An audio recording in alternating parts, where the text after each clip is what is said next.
Hi, I'm Tania Benade-Meyer, and I am the Chief Analyst at Unstructured, a social listening company.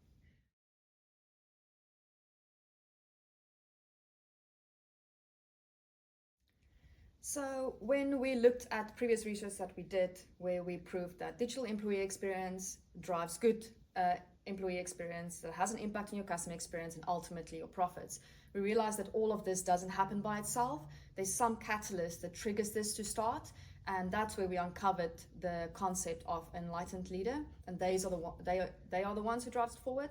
And through our research, we uncovered the evidence to showcase that the enlightened leaders are the trigger point and the starting point for ultimately driving profits to your company through good experience management.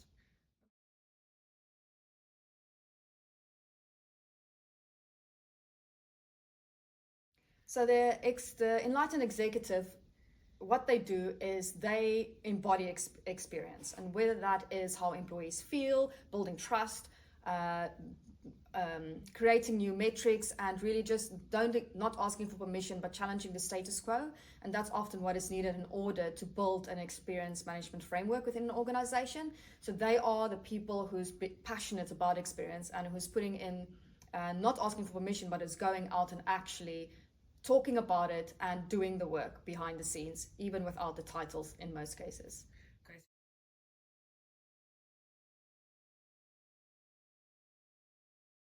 So an enlightened leader will typically be the person who, they won't be at the front, they will make their team be at the front, and they will be in the back end. They're on the front lines doing the work in the trenches with them.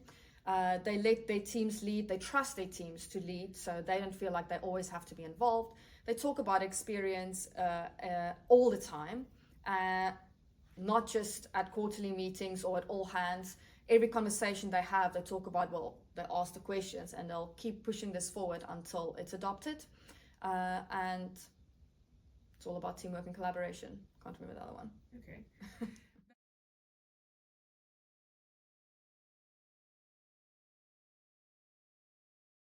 So very interesting, what we found was that women transition through the journey to become an enlightened leader a lot faster than men.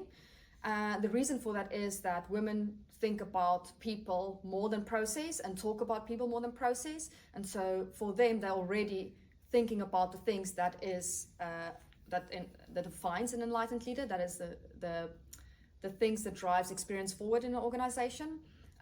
Whereas the men that we see online, what they talk about is very organization driven, very metric driven. So it's kind of on the opposite spectrum. In terms of generational differences that we see, what is really interesting is that Gen Z actually already exhibit behaviors that is aligned with enlightened leaders. And so they are already doing the things that needs to be done in order to create good experiences within organizations.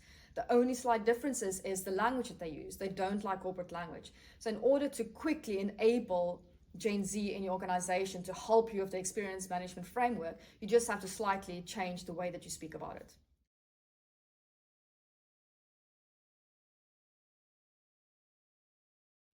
So the enlightened leader is really there to kickstart things because they are brave. They don't ask for permission. They're willing to take risks. And in a lot of organizations, people aren't really willing to take risks because it's very much about the individual. Whereas for the enlightened leader, it's about the greater cause. There's a bigger picture here. They don't focus on the metrics or for a structure to be there in place first. They're really just wanting to drive the outcome, which is a good experience for employees, good experience for the customers, and ultimately everything else follows. So really the trigger point that helps to drive this forward. They are the catalyst for change. For the change, yeah.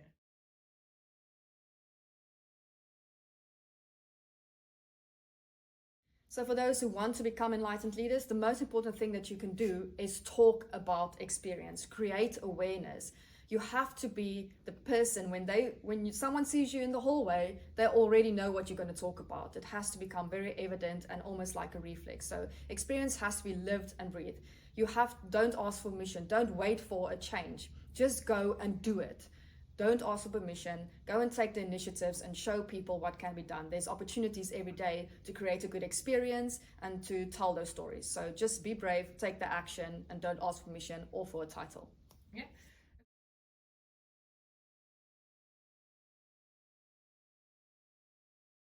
So there is a brand online, it's called Cereal, which is cereal, protein cereal that you eat, but it's called cereal, play on words. And their content on LinkedIn is absolutely hilarious because they really change the way that they talk about the brand. And for them, it's all about the experience that they bring to people engaging with their brand, like how they position their products on the shelves, how they talk about it on social media. And they are someone who is doing it completely different than anyone else. They'll be bold, they own up to their mistakes. Sometimes they'll make mistakes on purpose to showcase that it's still okay to make mistakes. And so they are one of those brands that's really challenging the status quo, and it's just trusting the process. And I think the brand manager has just allowed him to just go and do crazy things. And so it's about trusting your team. So they kind of, the brand exhibits the behaviors of an enlightened leader, and they'll probably have gained massive success and a lot of market share just because they are brave and challenging the status quo and ultimately delivering a good product and a good experience for their customers. Yeah, and that's basically also what we have to do with XLA, is making it move. Yeah, just don't ask for permission, just go do it. Okay, thank you.